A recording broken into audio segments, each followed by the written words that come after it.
व्यासपीठावर बसलेले सर्व आपले मान्यवर आणि उपस्थित सर्व अधिकारी कर्मचारी, सर्व ठाणे महानगरपालिकेचे जेवढे कर्मचारी आहेत आज उपस्थित आहेत. एक दिवस असा मनोरंजनाचा पाहिजे असतो महिलांसाठी आणि मला वाटतं 8 मार्च ठाणे महानगरपालिका या महिलांसाठी हे आयोजन करत असते. तळागाळापासून काबाड कष्ट करून आपल्या ध्येयापर्यंत पोहोचणाऱ्या ज्या महिला आहेत त्यांचा खरं तर आज गौरव करण्यात येतो आणि तोच दिवस म्हणून आज जागतिक महिला दिन म्हणून आपण सर्वजण साजरा करतो. पूर्ण महाराष्ट्रावर अनेक प्रकारचे कार्यक्रम खरं तर महिला दिनानिमित्त राबवले जातात.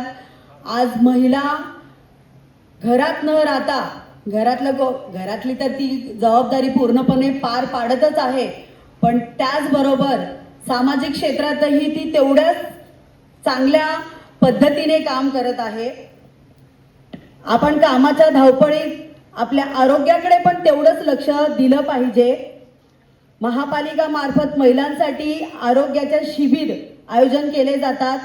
योग्य मार्गदर्शन, जनजागृती अत्यंत आवश्यक आहे आपल्या महिलांसाठी आणि आपण शिबिराच्या मार्फत ठाणे महानगरपालिकेकडून तेही राबवले जातात.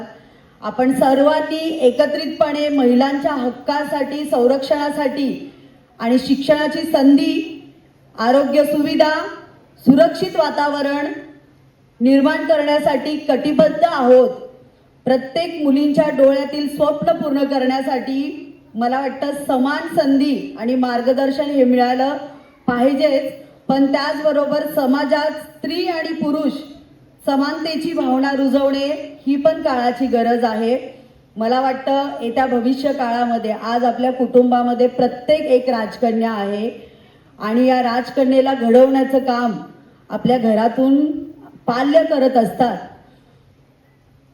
राजमाता जिजाऊपासून हा काळ जो चालू झाला तो मला वाटतं आत्ताच्या या आकाशात भरारी घेणाऱ्या महिलांपर्यंत आपण सर्वांनी पाहिलेला आहे. मला वाटतं आजची स्त्री स्वतःचे निर्णय घेण्यासाठी पूर्णपणे कटिबद्ध आहे आणि तिच्या या पूर्ण वाटचालीसाठी मी माझ्याकडून आणि माझ्या ठाणे शहराकडून खूप खूप शुभेच्छा देते. इथेच थांबते. पुन्हा एकदा जागतिक महिला दिनाच्या तुम्हाला सर्वांना खूप खूप शुभेच्छा देते. जय हिंद, जय महाराष्ट्र.